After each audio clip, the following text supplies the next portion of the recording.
Coming up in this edition of Southern Newsweek, a Navy Sea Sprite helicopter touches down at a Dunedin high school, the Southland Art Gallery and Museum closes its doors, and a measles outbreak that started in Queenstown sweeps the country.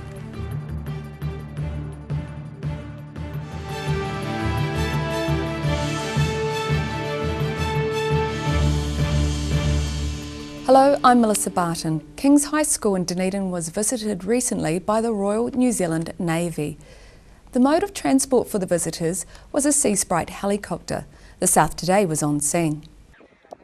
Pupils at Dunedin's King's High School got a chance to view a Royal New Zealand Navy SH-2G Sea Sprite helicopter up close after it landed on their playing fields on Wednesday. The aircraft can be fitted for the firing of homing torpedoes, air-to-ship missiles, as well as a machine gun, and yesterday's visit was part of a promotional tour to encourage youngsters to consider a career in the New Zealand Defence Force. The helicopter and their crew eventually continued their way south, with plans to call in on 4 schools in Invercargill on Friday. Rudy Adrian, The South Today.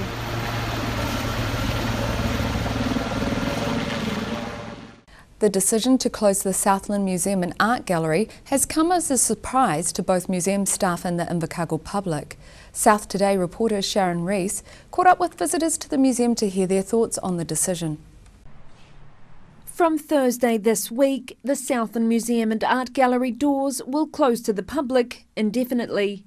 The decision was announced yesterday by Trust Board Chair Tony Biddle and City Council Chief Executive Claire Hadley, who said the closure was due to earthquake safety concerns. We're closing the building because we believe it not to be safe for permanent occupation of large groups of people, but we will be looking at what we can do to ensure that we can continue the curatorial work on the collection. An emotional Biddle acknowledged how difficult the decision was on museum staff. I think it's pretty fair to say that they were all a little shocked, as we all are, and it would also be fair to say that they were upset. They are obviously taking this, it's hard for them to take, I guess. And it has also affected the public, with visitors to the museum today expressing their disappointment. Oh, I feel very upset about it, really, because I'm a friend of the museum, and I think it offers so much to the public. It's going to be missed by many people. I don't really think that most of Invercargill people realise how much goes on there, and that's going to be sad to lose. Visiting Invercargill to have a look at this history, and now they're going to take it away. What's the point of coming to Invercargill then? How long have you been coming here for? Oh, about 60 years. So this is very personally disappointing to you? Very, yes, very. Most of the museum's collection will stay in the building for the meantime, and manager Paul Horner said some staff will be needed to maintain the collection, though no plans had been made. And as for Invercargill's beloved Tuatara, they too will be staying put. Having survived the meteor impact that killed the dinosaurs, they're likely to remain safe in the earthquake-prone building for the time being. Sharon Rees, The South Today. Public Health South has now confirmed 2 new cases of measles, one in Nelson and one in Christchurch. The Canterbury DHB says the new cases are related to the 3 at Queenstown Airport. Mina Amso has the story. It's still unknown how many people have been exposed to the 3 people who have been confirmed as having measles after this week's outbreak, centred around Queenstown Airport. Southern District Health Board Medical Officer of Health, Dr. Marion Poor, says public health officials are following up with close family contacts to find out the exact number. We ask them if they are at risk. In other words, have they been vaccinated or have they ever had measles? And then we provide advice. For all of those cases, there's going to be a different number of people. We at this point are still working through that list, so I can't actually give you a full summary at this point of the number of close contacts. 2 adults and a 13-month-old baby contracted the disease after being exposed to an unknown infectious case at the airport about 3 weeks ago. Dr. Poor says the 3 cases aren't related to each other, but 2 of the confirmed cases caught the same flight. 2 of those cases left Queenstown to go on a flight, and 1 of the cases didn't leave Queenstown on a flight. The 3 cases, none of which were immunised to measles, were reported in Queenstown, Wanaka and Christchurch, prompting both the Southern and Canterbury District Health Boards and Queenstown Airport to put out an alert. Measles symptoms include dry cough, runny nose, headache, fever over 38.5 degrees, a red blotchy rash on the face that moves to the chest and arms, and the rash starts on day 4 to 5 of the illness. Measles is highly infectious, but the vaccination is very, very effective at preventing illness. People are immune if they have received 2 doses of the measles, mumps, rubella vaccine, have had a measles illness previously, or were born before 1969. Officials say those unimmunised and exposed to any of the 3 cases are most likely to show symptoms of the illness between the 10th and the 20th of April. Mina Amso, The South Today. The closure of an Invercargill business has caused a bit of a stir in the community. A petition aimed at keeping Invercargill's TNT children's wear from closing has even caught the attention of the Invercargill City Council. Sharon Rees reports. The closing down sale started this morning at Invercargill's TNT children's wear, and despite an outcry from the community, it looks set to shut its doors in May. City Centre Coordinator Kari Graber was one of around 600 people to sign an in-store petition to keep the business open. The manager of TNT, Dana, has been really proactive in trying to keep her store open. And we will do anything we can in terms of helping retailers or businesses who are struggling to get enough attention to show that, they do have a really valuable place within our CBD. Graber said the business has been more important to the community than just children's clothes. They've gotten behind a lot of our initiatives, like our Halloween trick-or-treating in the CBD that brings a lot of family and kids in. They got behind Burt Monroe. They've been behind the gingerbread house making contest and lots of our initiatives that really keep us a vibrant city. So that's why if we get the opportunity, we're always here to support them. TNT Regional Manager Cheyenne Britz was in control of the store today, but declined to comment on its closure and denied the South Today access to film inside the store. The view from outside the store, however, showed a lot of people were intent on getting the last of the store's bargains. Graber said the community's outcry was not surprising, even if it did fall on deaf ears. Unfortunately, I don't think we're going to be able to stop them, but perhaps this shines a light and gives some attention to the fact that we actually do need a business like this here. So Invercargill is a place that is growing. It is a place worth investing in, and I'm not surprised that the community says to them, hey, wait a minute, we want to hold on to what we've got. The South Today contacted the TNT head office for comment today, but did not receive a response. Sharon Rees, The South Today. Still to come on Southern Newsweek after the break. A crew member from the International Space Station visits Dunedin, and farmers try to deal with their crops of potentially toxic Swedes.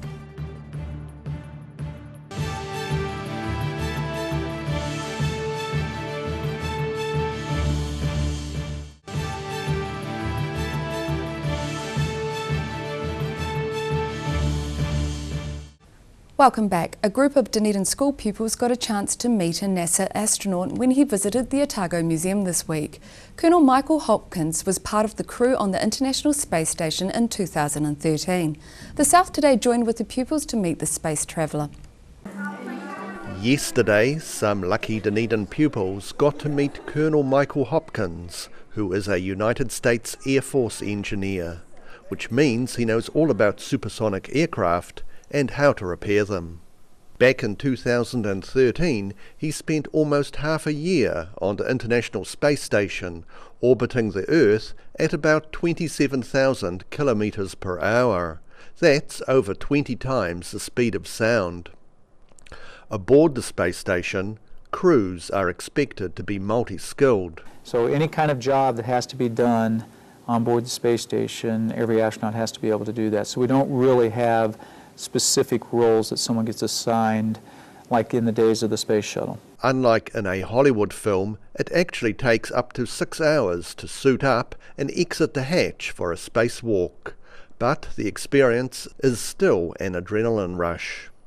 You know, I had the opportunity to go out on a couple of spacewalks, and that is stressful, right? When you are going out the hatch for the first time on a spacewalk, there's a lot of emotions that are going through you at that time. You know, the excitement of going out on the spacewalk, but then there's a little bit of that nervousness as well of having to perform in the microgravity or in the vacuum environment outside the space station. While the views of planet Earth can be spectacular, the portholes on the space station are small and restrictive. You know, you can look around, but you're always kind of having to adjust your position and your view as you're looking out. When you go out on a spacewalk, there's nothing blocking your view. You're literally just looking down at the Earth, and it's an incredible scene, an incredible experience, a humbling experience certainly as well. The International Space Station is sometimes visible over New Zealand after sunset, about as bright as Venus, travelling along the sky from west to east as fast as a distant aeroplane. The current location of the station can be found on the internet. Rudy Adrian, The South Today. Otago farmers left with crops of toxic weeds must use higher proportions of baleage to mitigate the situation. Human error led to over 500 farmers growing the wrong crop, but seed wholesaler PGG Wrightson has told them to make the best of a bad situation. Sharon Rees reports. Winton farmer Phil Garraway is one of 556 farmers in Southland and Otago to be sold the wrong type of swede seed. Garraway has been left with 12 hectares of toxic white flesh HT swedes, the same swedes that were linked to poisoning hundreds of cattle in 2014. We'd held off using HT swedes until the new variety had came out, just because we don't like the white flesh swede. We're looking for a yellow flesh swede, so it's more disappointing than anything else. In order to reduce the risk, Garraway must reduce the nitrogen input on the crop and begin grazing at the start of winter rather than closer to spring when he intended. He also has to increase the rate of baleage on the crop, and with around 700 cows wintering on farm, it's not an ideal situation. Putting in about another extra 90 bales of baleage over the crop, and that's just to increase the baleage percentage in the cow's diet and hopefully mitigate any factors around using the old HT swede. We've grown all the baleage on farm, so it just means that we're using it here rather than using it where we want to be using it later on in the season. PGG Wrightson, the seed wholesaler responsible for the error, told farmers at a meeting last week that compensation would be provided, as well as a chance for affected farmers to make claims against the company. Garraway praised the company for owning up to their mistake. They've been pretty proactive about it, trying to get on the front foot, and you know they've put their hand up and said that they've made a mistake straight away, and they're trying to meet with farmers and meet them halfway and do something about it. Yeah. PGG Wrightson General Manager David Green hoped the company would be in a position to talk to affected farmers about compensation and claims in the next few weeks. Sharon Rees, The South Today. A submission on the Dunedin City Council's 10-year plan plunged the room into darkness this week. This was part of a demonstration of how different types of street lighting would look to the human eye. The South Today was there.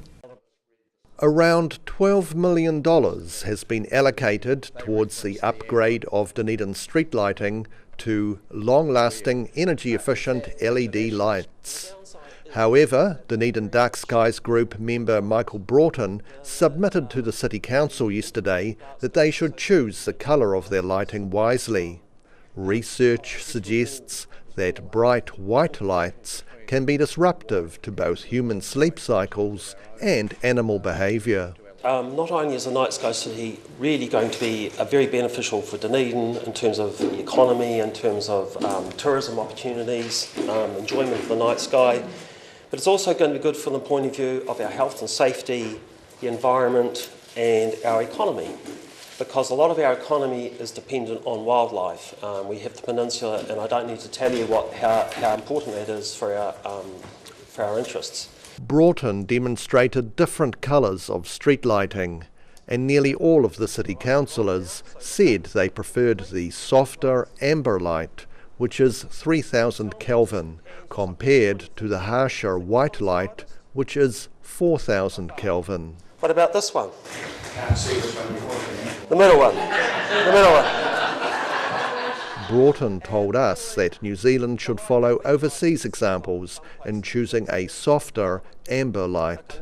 Because we know that overseas now, for example in the United States, I believe 3000 Kelvin is the standard. In other words, you won't get permission. You would not be allowed to install 4000 Kelvin LEDs like they have in New Zealand.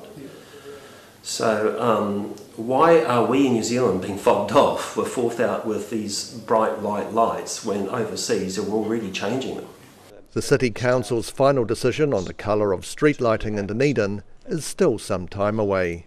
Rudy Adrian, The South Today. Recommendations for how dogs should be euthanised or rehomed were presented to the Invercargill City Council this week. Despite public outcry last year, the panel were recommending captive bolt gun remain an option for dog euthanasia. Sharon Rees reports.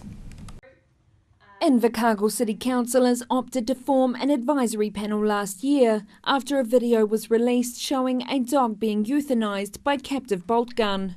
But after research and public consultation, the panel is recommending the bolt gun method remains one of two options for euthanasia. What they came up with is that first and foremost the safety of people is the most important thing, and some of the dogs that our animal control team have to deal with are dogs that are unsafe for a variety of reasons. They've been, they become dangerous for whatever reason, and if it's unsafe to be able to euthanize those dogs with lethal injection, then the panel is recommending that in those kind of circumstances, captive bolt is probably the better option. Amundsen said while some people won't agree with the decision, the panel are confident in their recommendations after vigorous research on the topic. There will be people who potentially don't agree with what the panel has said or has recommended, but I think that they have taken a holistic view and done a lot of work.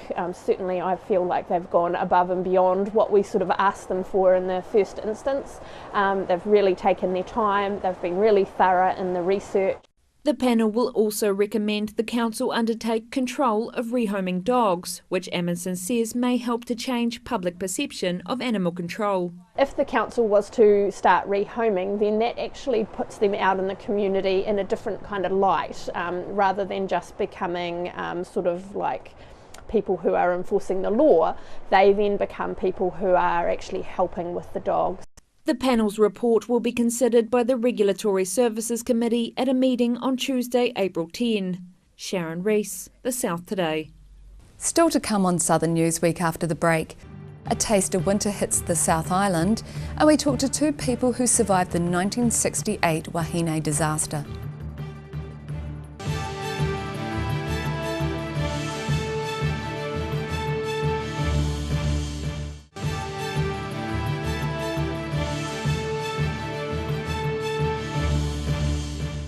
Thanks for staying with us. On Tuesday, New Zealand experienced the first real storm of the upcoming winter. Snow fell on inland regions, and many Dunedin residents were woken by pelting hail, while in the North Island, two tornadoes tore up trees and lifted roofs. The South Today braved the chill to go out and take a look. Compared to the two separate roof-smashing tornadoes which struck the North Island towns of National Park and Opunaki early this morning, the south got off fairly lightly from the forecast cold, stormy weather. Queenstown residents woke up to a fresh dusting of snow on the Remarkable's mountain range, and their highest temperature was unlikely to get above 9 degrees today.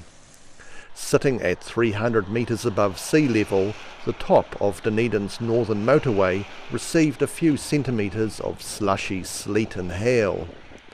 The Blue Pub in the mid-Canterbury area of Methven filmed footage of snow falling steadily on the township today.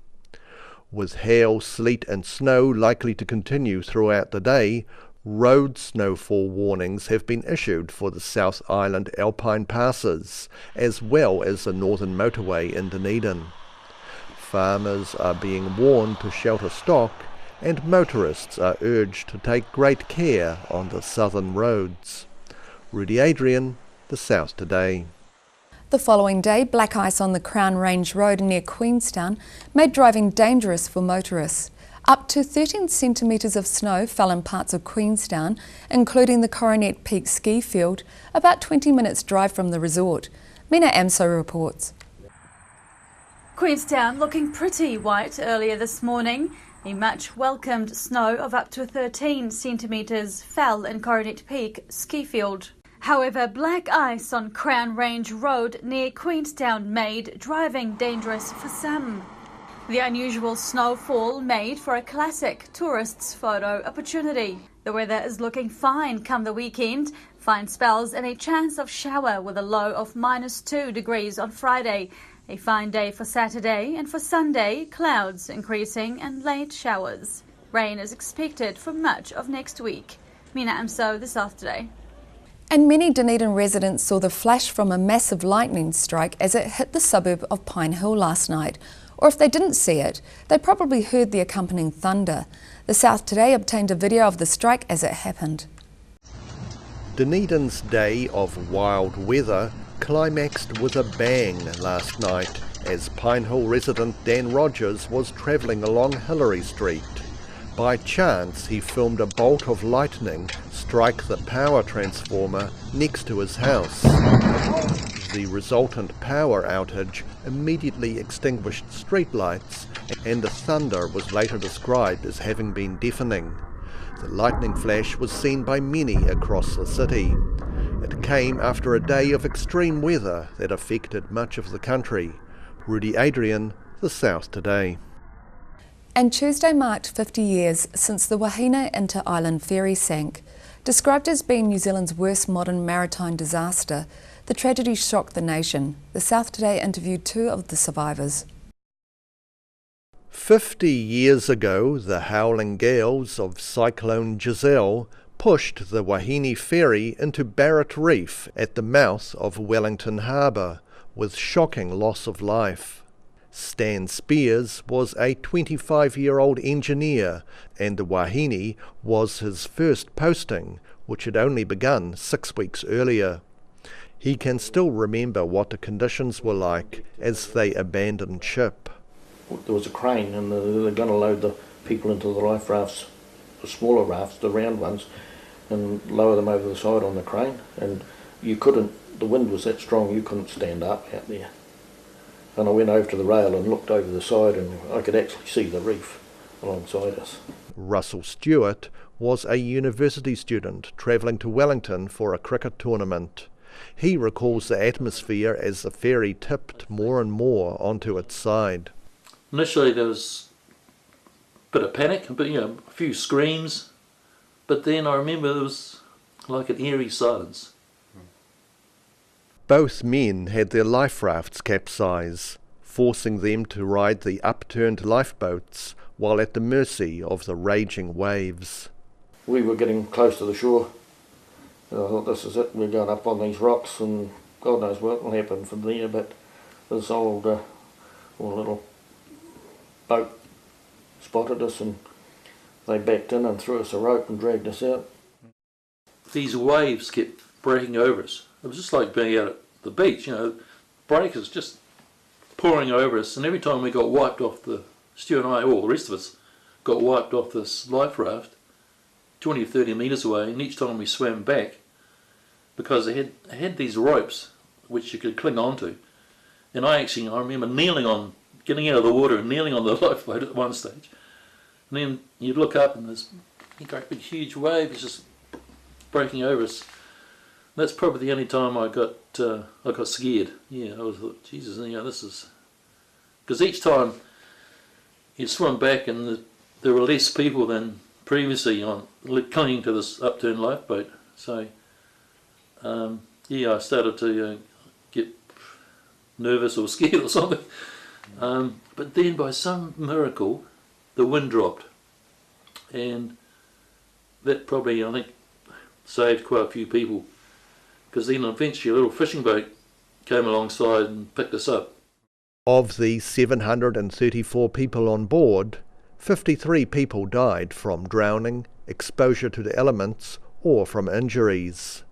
Amongst those who died was Beryl Mary Williamson of Port Chalmers, Veda Catherine Marshall of Mosgiel, and 6 others from Dunedin.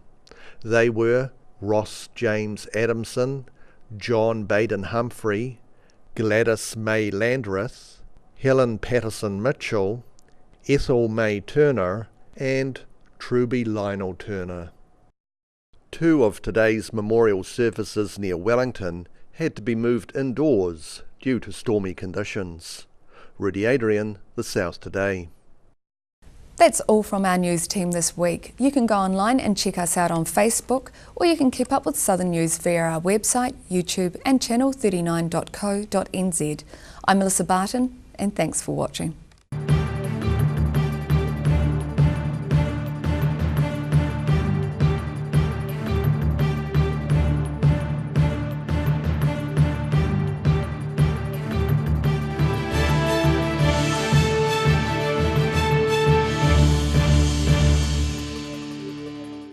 Supporting local content so you can see more of New Zealand on air.